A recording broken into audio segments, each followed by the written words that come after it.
It has started.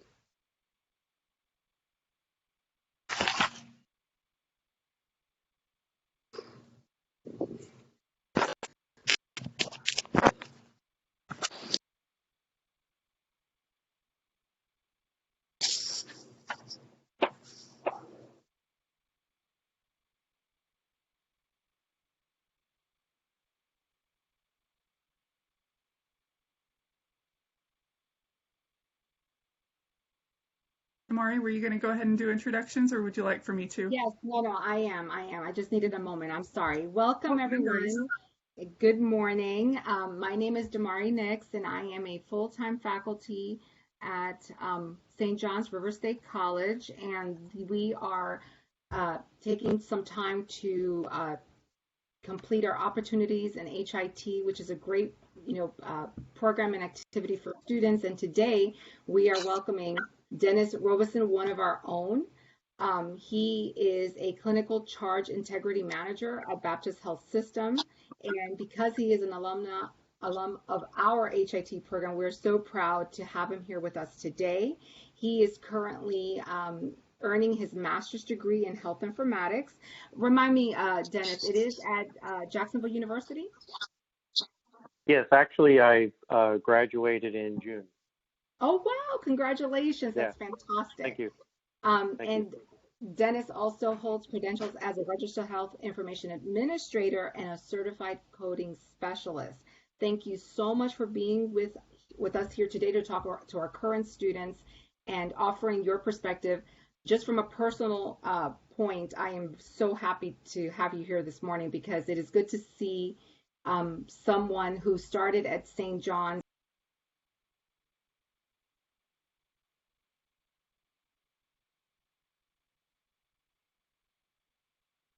Go ahead and start, Dennis. Thank you for the kind words. And again, thank you for inviting me. Let me get disconnected here. I appreciate the invitation and the ability to do anything that I can to share with the students who, 5 years ago or so, I was sitting in their seat.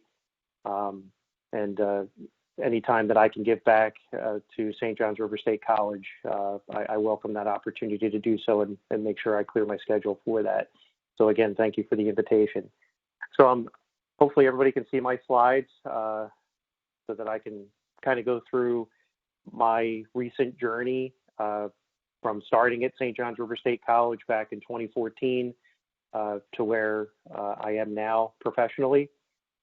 So just going over the biography, my name is Dennis Robison. As Professor Nix stated, I've been employed with Baptist Health Systems started in August of 2016, so I guess that's a little over 4 years now. The first 3+ years, I broke into the field as an outpatient clinical coder after I had graduated from St. John's River State College. And then an opportunity came along where a charge integrity manager position became available. So I threw my hat in the ring and I was able to be selected, and it's been a great move. I really enjoy it. I enjoy the team that I have in the department, and I'll kind of circle back around to it. But even when I started coding in Baptist, let alone back in school at St. John's, I never heard of charge integrity. So this is one of those things that the expansion of the industry, and you never know what opportunities are going to develop just from the expansion of health information technology. This department at Baptist Health is only 1.5 years old, so it's really exciting to be at the ground floor of a new department. We're kind of situated in the revenue cycle right after patient financial services and right before coding. So we work very closely with those two departments to make sure that the revenue cycle stream runs efficiently and smoothly. So as my slide shows, I did earn my associates through the Health Information Technology program. That was back in December of 15.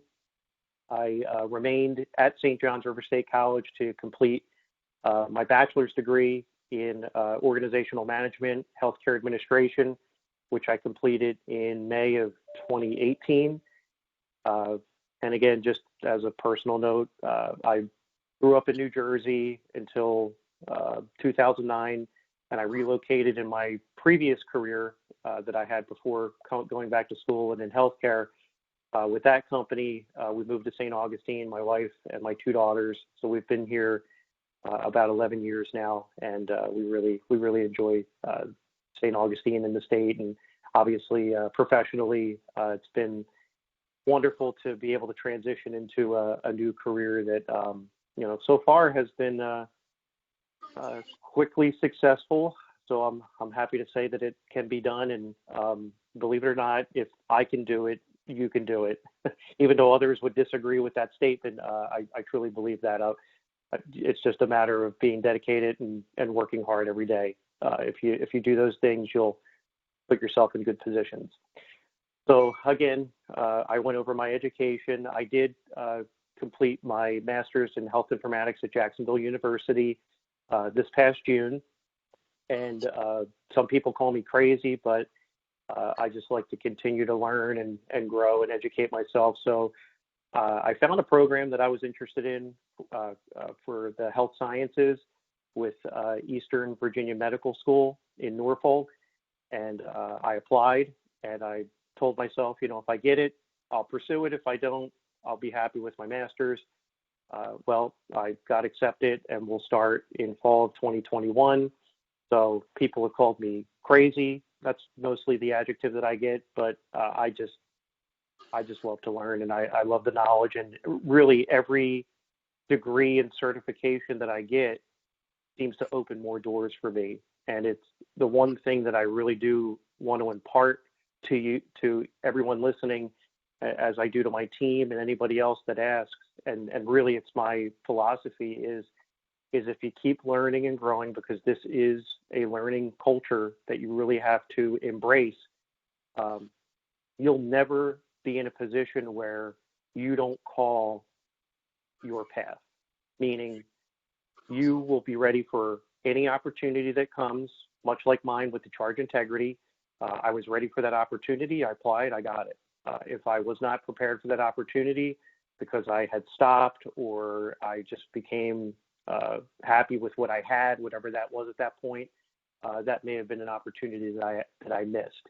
Or there might be something that you might be striving for, and you know exactly what you need, whether it's experience, whether it's a certain degree, a certain certification, and you can strive towards that, and then hopefully achieve your goal of earning that position or that title in the hierarchy of whatever organization. So always keep moving, always keep growing, always try to do something. Just every year create goals. So that's what I do. So again, my credentials, I currently have the RHIA and the CCS, and I started out with the RHIT. It was the first first certification that I received or earned, I should say. And I got that. I think I went early. I took the test 3 days before graduation, and it was the beta period. So it was the worst 2 months, because every other day I was, I passed, I failed, I passed, I failed. I just wasn't sure. And then when I passed, I was so excited. And then obviously I went for the RHIA after my bachelor's degree, and the same, I took the CCA before I earned the CCS. So I just continued to, go up the ladder of where I was at that particular stage of my development. I am preparing for the CHDA, which is the Certified Health Data Analyst exam, next month. And that really, the reason why I'm really going for that is because the position that I'm in is probably about half my day is gathering and interpreting and understanding data to drive my team and department's performance. So I thought that would probably be a really good credential to get, because I really don't know personally anybody that has it. So again, I'm going to give myself a leg up. So that's where my credentials are. Again, my current role, and you can kind of read through this. This is pretty much what my position is currently. with Baptist Health, and again, coding, the role that I'm in, many other roles. These are really well-paying, quality jobs with, again, just there's such a wide range of possibilities that are continuing to develop with health information technology every year, and especially with COVID now, it really just puts this platform at the forefront. And again, put yourself at the front of that, and you will be able to really create your own path and be ready for those opportunities. I really can't stress that enough. That's very important. So again, I kind of went over my career path, and yes, I was a debt collector for 20 years before I went back to school in 2014, because that kind of faded away. And I know everybody has an opinion about it, but truly I did it for the money. It was very good money while it lasted. And then when it petered out, I didn't love the job. So I found something that, was well-paying and that I do enjoy. And I really do. I'm very passionate about it. And that's what you really have to find, is something that you're passionate about, because it makes going to work every day enjoyable. And I really do enjoy what I do, the strategy of it, even coding. Coding was, I'm still a coder at heart, and I use my coding in this position, and it's great to understand because we are charging prior to the coding department coding, so I really have a true understanding of the process. So again, that's my current situation. The role that I'm in, as I had alluded to, it's the challenge of meeting deadlines and goals, not only for the department, but for each individual, and being able to coach them and see them improve and strategize how I can place people with different skill sets in positions to succeed while we work on their weaknesses. And supporting and mentoring staff, again, it's huge. When you get into a position, even where I am, it's important to give back, because I know that the students on the other side that are listening to me right now, as I once was, I always appreciated anyone that would come and take their time that was in a position of leadership or stability and had some experience and understood, I was in that position too, that I'm speaking to you. And it's important to give back. So whenever you get an opportunity, pave the way for somebody else, because I'm sure that you appreciate it now, and I certainly appreciated it. So I want to make sure that I pay that back as well.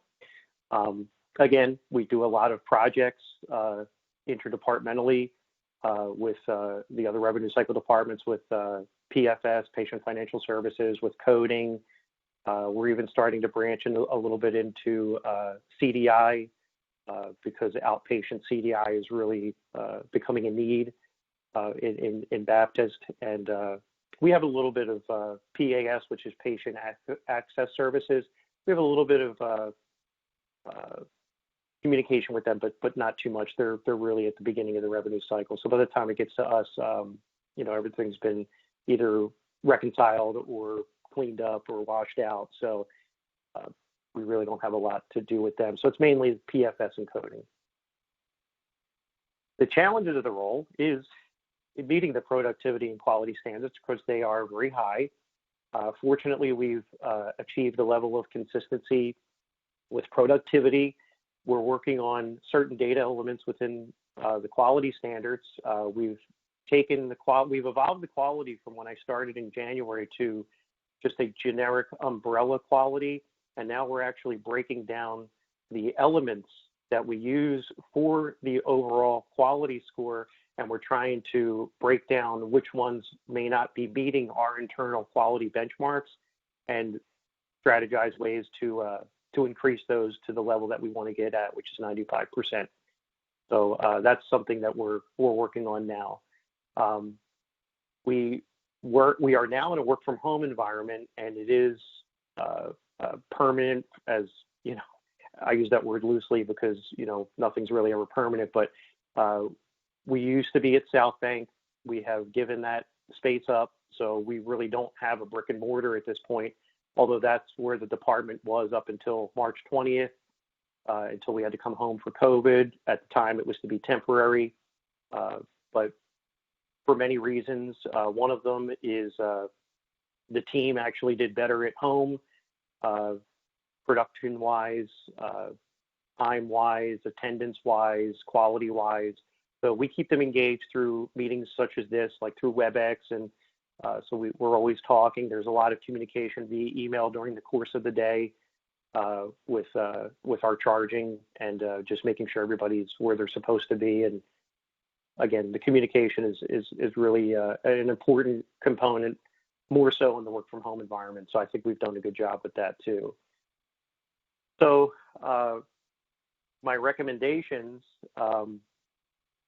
that I can offer from my experience, and again, everybody needs to go with what A, interests them, and B, what they feel is their strength and or whatever your motivations are. Maybe you need to make a certain amount of money, so you kind of look at well, coding, there's good money there, or this part of HIT. You really have to kind of define your personal plan. But for me, the St. John's River State College, the bachelor's degree program is outstanding, with Dr. Karen Balkanoff and Dr. Aaron Knowles, who are still there, and they were there when I was taking those courses to earn that degree several years back, or a few years back. And the healthcare administration degree really would set you up nicely for to break into the field, even in a management level or even a coordinator level, something above an entry level, or finance. Revenue cycle is there's really an intertwine between the clinical and the finance world.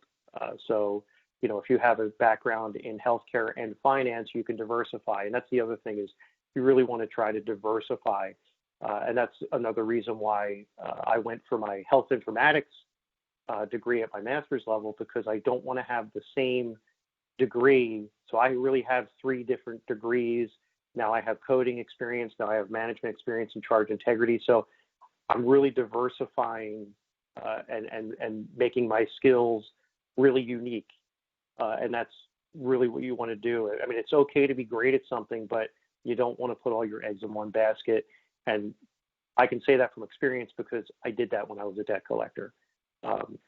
When that started to go away, that's when I realized, oh my goodness, I don't have an education and I don't know how to do anything else. So when you're 42 and you have a family, you better figure out a plan real quick. And that was my motivation. So, but again, coding and revenue cycle experience and knowledge in this field is paramount. So enough about me. Does anybody have any questions that I'll try to give my best answer or best experiences to draw from in order to satisfy your question? All right, thank you so much for that, Dennis. Excellent presentation and information for our students today. If you have questions for Dennis, feel free to unmute yourself and ask verbally, or you can also enter your question in the chat.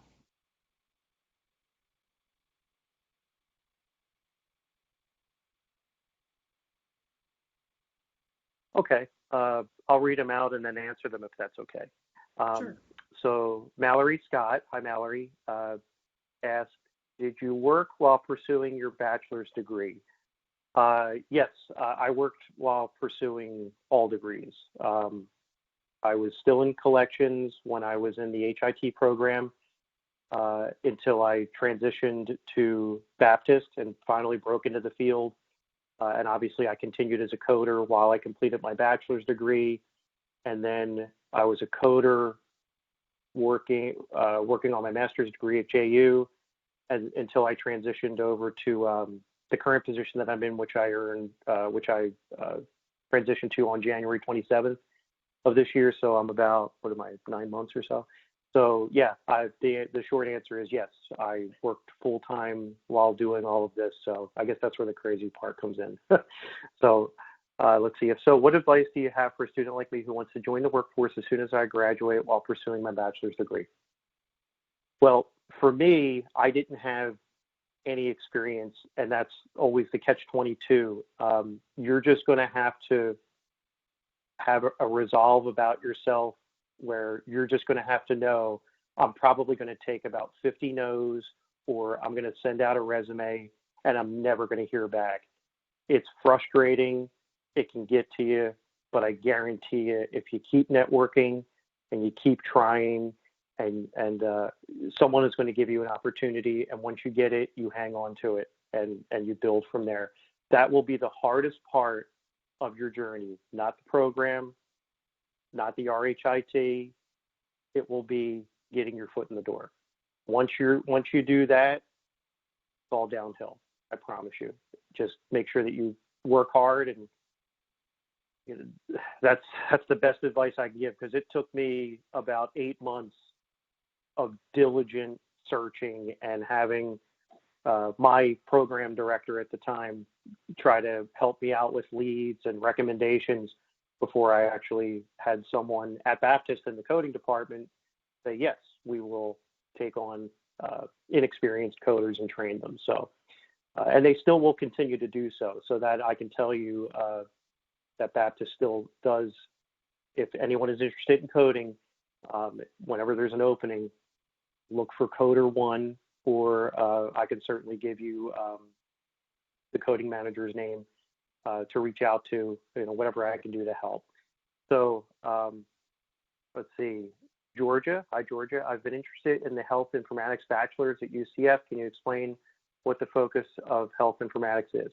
So health informatics is basically the computer technology that is leveraged to drive the data and the analytics that we try to obtain to create best practices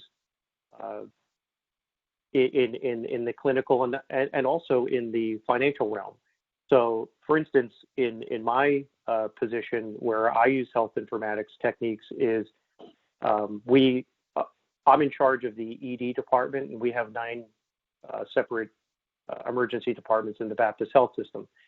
So all of those departments, as far as from a charging perspective, see a different type of demographic. So for instance, downtown, you're going to see a lot more complex inpatient type cases where there's a lot of infusions. There's going to be a lot of procedures that are done that we need to charge. There's a lot of E&M level 5s. So that it's a lot more complex, whereas say a town center or an Oakleaf, which is just a freestanding satellite, you're often just going to see your colds, they're just not very complex. So what I try to do is determine through data what skill sets my charge specialists are better suited to charge in particular facilities, because I know where their errors are, and this is all data driven. So I have spreadsheets that I'm comparing between individuals and the ED facilities, and that's just one component of it. So it's that type of information that you can use for anything that's used in healthcare benchmarking, creating control charts, for projects. So it really is the future, and I always say it's actually here. So if you want to go for a bachelor's in health informatics, I think that's a great idea. And UCF is a quality school. I know a few people that have graduated from there, so you would do well there. Erica, hi. How did you get your coding experience? So again, I was hired by Baptist as an inexperienced coder, and I was trained. And that's basically what you have to find if you don't have coding experiences. You have to find an organization or a company that's willing to give you an opportunity. And it's difficult. I'm not going to be, I'm going to be transparent. But I can tell you Baptist is one, and I really don't know about any others. Maybe things have changed, but Baptist Health Systems is one of the organizations that will take you on if they have openings as a coder without experience, and they will train you. Oh, good. So thank you, Dr. Banta, for sharing that link. And you're welcome, Georgia. Does anybody else have any other questions or statements? Anything they may want to add?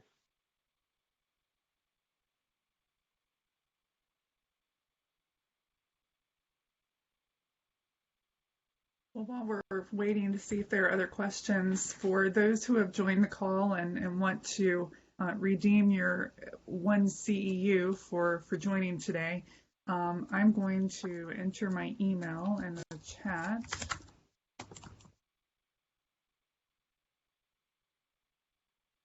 So it's my name, Charlene Banta at sjrstate.edu.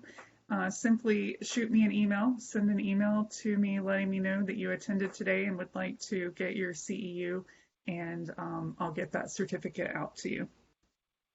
Does that include me too? Yes, absolutely. Thank goodness.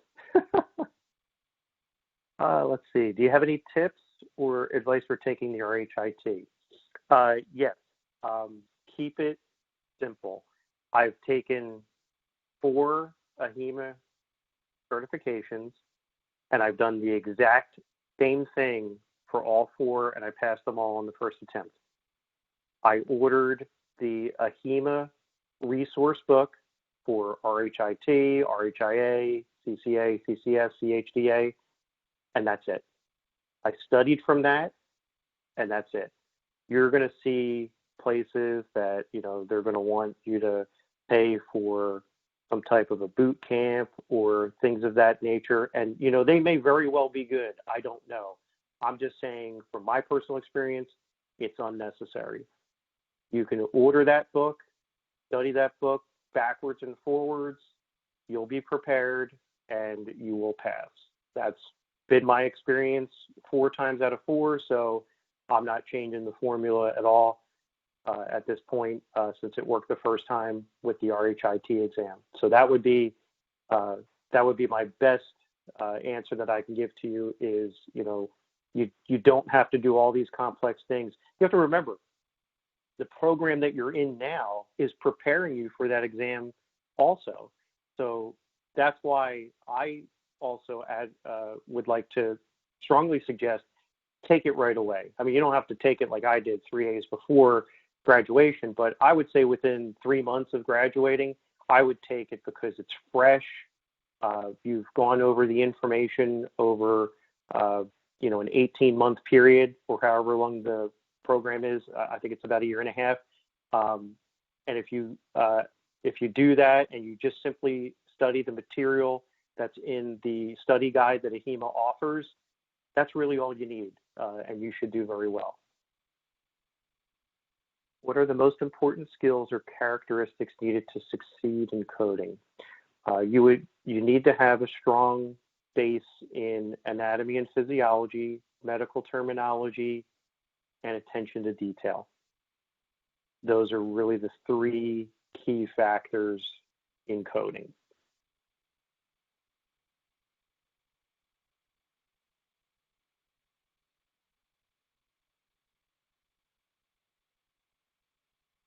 You're welcome, Mallory. Thanks for the questions.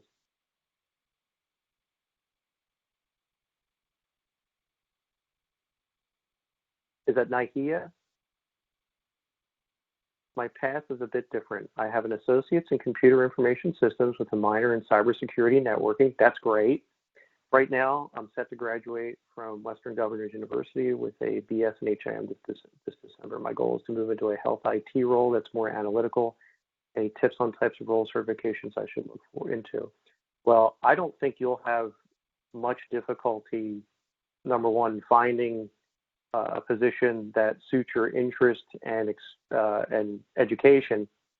I know Baptist has some openings at least from what I saw recently on the job board. But I'm sure that that applies everywhere else. As far as certifications, I think HEMA, Dr. Banta or Professor Nix, maybe you guys can, isn't there a security certification through HEMA? Not security, but I would say the CISSP is sort of the industry standard for security out there. So if you're interested in the security side, no. Okay. But if you're interested in security, I know that healthcare organizations are looking for folks to have that CISSP credential. So may want to explore that. Thank you for that information. So which certification organization is that through? You're testing me. Hold on. I really don't know. I've heard of it now that you say it, but I don't recall. But anyhow, that might be one that you want to look for. Okay, so you have heard of it. So you may want to look into that and explore if that's something that would interest you and help you. Yeah, I think you certainly have a great base of education, and it's definitely a position that's in need. I can tell you at Baptist, we're in the process of transforming from Cerner EHR to the Epic EHR, and it's about a 2.5-year process. And I know that obviously CIS has a huge role in that. So I think that's probably why there's a lot of positions opened right now with us. But I think you're going to be successful anywhere that you attempt to go. So good for you. Thank you, Dr. Banta. I appreciate that. You're welcome. And congratulations to you on getting ready to sit for your CHDA. I can tell you that I sat for that exam, and it is super heavy on the statistics. So brush up on all things. I don't have it. I failed. Statistics is not my strength. Yeah. So after I took it and I realized how heavy it was on the statistics, I decided that was not one I was going to try to study and pass, because that's, we should recognize our strengths and our weaknesses, and that's just not an area that I'm strong in. Well, hopefully I can break through. We'll see next month. But good luck to you. Yeah, I may need it. But it's okay. Nobody's you just, like you said, if you want to try it again, you can, or maybe you're just everybody has strengths and weaknesses. I certainly have plenty of weaknesses. Probably need another hour to go through them if you wanted to hear them all. But you just keep building on your strengths and just try to fill in the gaps. But again, main thing is find something that interests you for your job. That is so amazingly important. I know it's cliche, but it really is. Like I said, I can't even believe I've been manager for 9 months. I literally had to sit here and look and say, oh my God, I really did start in January. It's just a snap of the finger, because you're excited to work every day. It's not a grind or a like, oh God, I have to do this, and you're just watching the clock time melt away because you just want to be done and you're not even engaged in what you're doing. So that's usually a red flag that you're not where you need to be. So find that, create that path, create that goal, and strive for something and be ready for the opportunities that you can't see just yet, because they're out there. They'll come. They'll find you. And sometimes it's you got to be ready when that moment hits.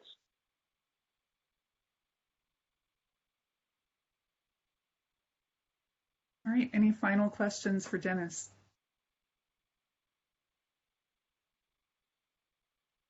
Hi, Kalisha. I received my RHA a year and a half ago. However, I'm having a hard time obtaining a job. Which other certification would you recommend in order to be more marketable in the field? So you have a bachelor's degree. Is it in is it healthcare administration, health informatics? Which health field do you have your degree in? Health information management. Okay.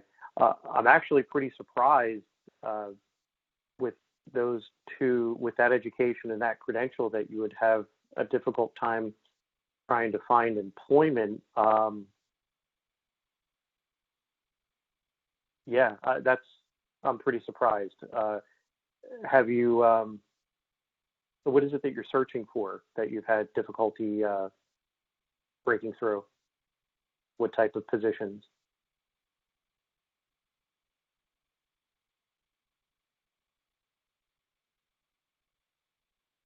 Because to answer the bottom part of your, which other certification would you recommend in order to be more marketable? You are clearly marketable.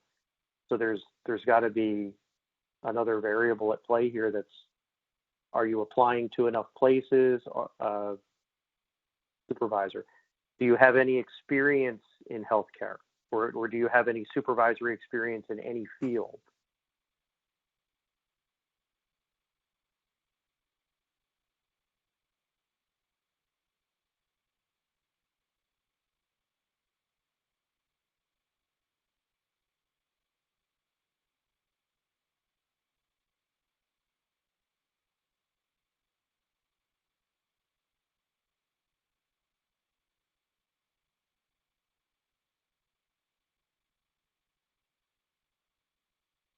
Well, while you're typing, I'm assuming you're typing. I guess the best way that I can answer it is, if you don't have supervisory experience in any other field and you also don't have healthcare experience or health information experience, you may want to try to, again, just get your foot in the door in some type of a position, whether it be like a coder or work in a health information management office doing, whether it's ROI. Currently work at Health First as a project coordinator for risk adjustment audits. But I only have, wow. All right, so you're in the field. So you're looking to move out of Health First or out of that position. I don't see why you would have any difficulty, unless whatever it is that you're looking specifically for, there's just not any openings. It's a difficult question to answer specifically, because everything that you're writing, you're in great position. There wouldn't be anything more that I would say that you would need to obtain, unless you're looking again for something specific. Maybe, if you have senior level experience, I still would suggest a master's degree, but I don't know if you would necessarily need it. A certification, I don't think, would bolster your case. That's interesting. I wish I had a better answer for you, because it looks like you're in really good shape. Kia, hi. I would agree with you. If I could just build on that, Dennis, I think that a lot of times timing is important. So sometimes it's waiting for that opportunity, especially when you already have senior level experience. Sometimes you have to wait for the right opportunity and the right time. And it can also be impacted by market. So I'm not sure what area of the country you're located in, but that could come into play as well. Yeah, there's a lot of variables that, we're obviously we can't go through in a general setting like this, but, certainly you guys are more than welcome to reach out to me, and I can leave my email address at the end if you need to continue to ask questions or just have guidance, or maybe I can point you in the right direction, whatever it is that I can do to help. So I believe it's Kaya or Kia. I apologize if I'm mispronouncing your name. Hi, I wanted to add, for the person who asked previously, there is a CHPS certification from HEMA. I think that's what I was thinking of. Certified in Healthcare Privacy and Security. I tried to unmute. Thank you. I thought, privacy and security, I'm not really that interested in, but I thought I remembered seeing something like that. So I appreciate the information. That's what it was that I was thinking of. The CCS, that's a really good credential to achieve if you are wanting to be a coder. So that's strictly a coding certification. I would only get that if you are looking to be a coder.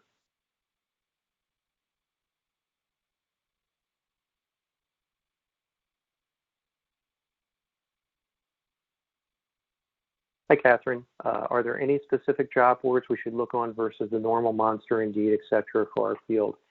I personally am not a big proponent of those types of platforms only because everybody's on it. So I like to go the road untraveled. And this is actually I guess it's kind of a funny story, but it's a true story, and it's probably an amazing story at the same time. But this is kind of what I did. So I always wanted to be an adjunct instructor. While I was getting my master's, again, because what I wanted to do was, again, give back and teach maybe some coding courses, at an associate's level, and maybe some other courses related to the field. And what I was finding when I was going on those types of boards is that many places required a master's degree in order to teach adjunct, which, I had a bachelor's and I was working on my master's, but, working on something and having it are, they're two different things. So a lot of times I was just immediately eliminated from contention.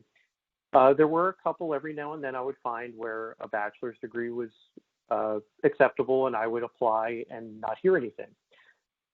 So one day I thought outside the box, and I thought, okay, so I know that this path is not working, or the odds of it working are just so low. And again, because I'm going where the masses are, and I'm just not going to stand out. So I actually took a couple of hours one day, a couple of years ago, and I thought, okay, I live in St. Augustine. I'm going to draw like a circle between Jacksonville and say Orlando and all the way around. And I'm going to find out how many schools in the area have an HIT program like St. John's River State College. So I found, I think it was about 13. And what I did was I went on each of their sites and I found the director of the program. Now, these places may not have even been looking for an instructor, but it didn't matter because I sent out an email to every one of those directors of the program. I introduced myself. I sent my resume. This is what I was looking for. This is what I was interested in. Some never responded. Some did and said, hey, we need a master's. We'll keep you in mind. But there was one, and that's all you need, down in Ocala, who wanted to interview me. They were really in bad shape because, again, timing. They had a couple of people that left the department, and I went down and interviewed. I hit it off with the director. She really liked me, and she said, you know what, I'm going to give you an opportunity. And I've been an adjunct instructor with College of Central Florida for the last 2 years. I love it. I teach a couple classes a semester. But again, that's how I got that job. I went completely outside the box to a place that they didn't even have a position posted. I just hit the right timing. I went where the masses weren't. And sometimes you have to get creative in order to find what you're looking for. So I know it's an amazing story, but it's absolutely true. And thank God Professor Oakwood could back me up because she's the director of that program.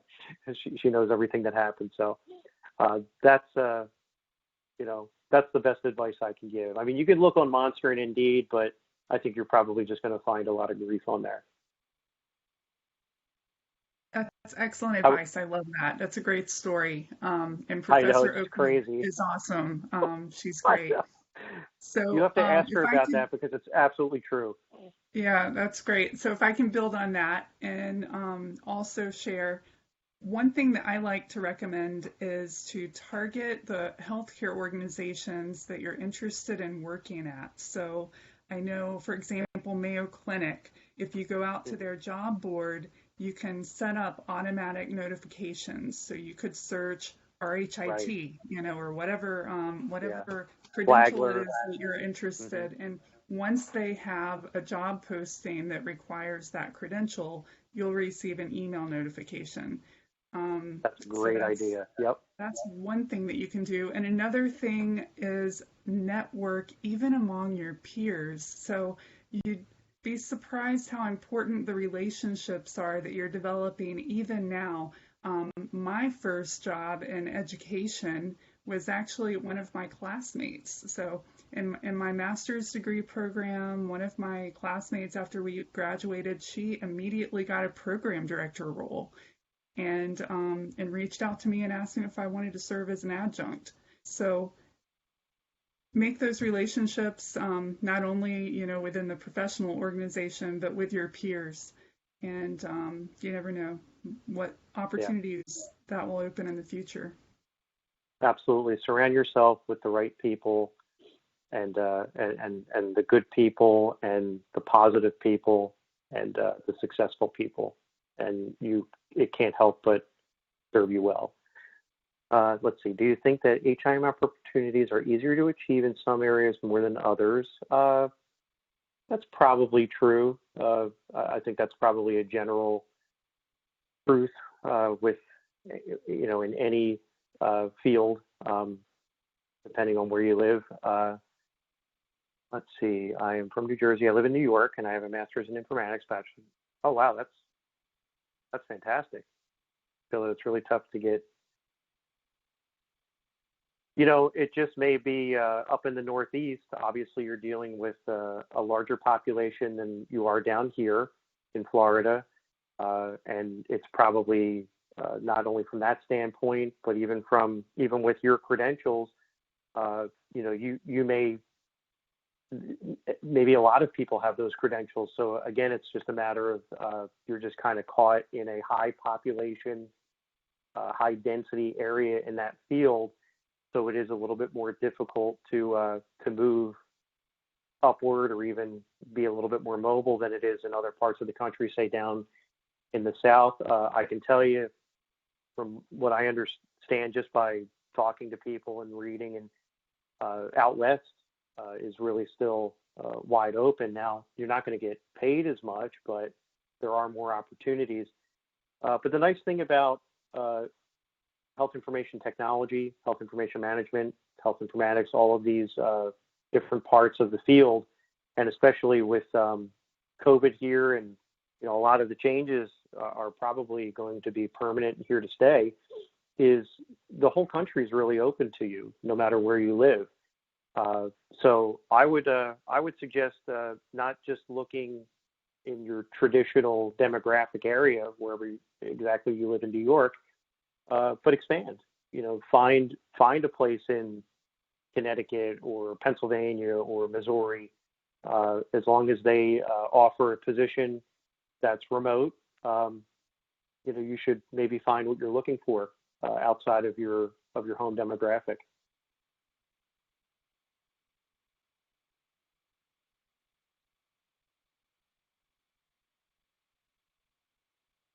Let's see, Catherine, networking is so hard to do right now since groups aren't meeting. Any suggestions on how to get out there to network? There's probably some truth to that for sure.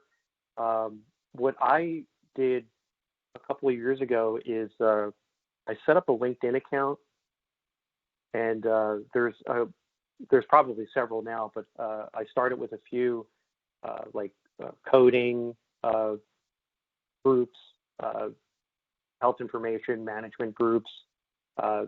You'll be able to find it. I don't know the exact names, but there's plenty out there. You can request to be added. They'll make sure that you're obviously qualified to be in that group, and that would probably be a really good way that I can think of to network in the environment that we're in.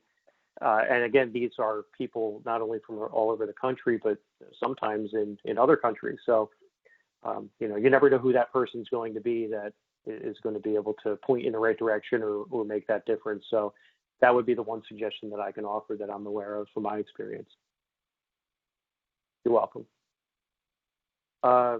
I don't know if I can be followed, but you can send an invite. I'll accept it. I'm not that fancy yet to be followed. You're welcome.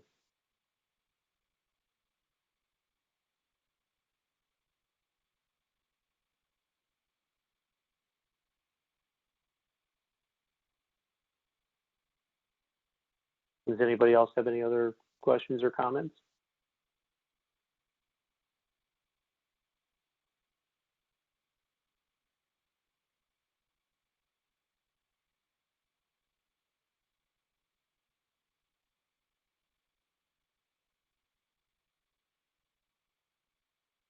All right, hearing none. Dennis, thank you so much for your time. It's always a pleasure to see you, and I so appreciate you sharing your story with our students.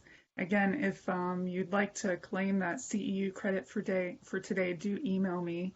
And again, that's at charlenebanta@sjrstate.edu. Okay, Have I a will great do day. that. And thanks for inviting me. Thanks for everyone that joined as well. Have a great day. You too.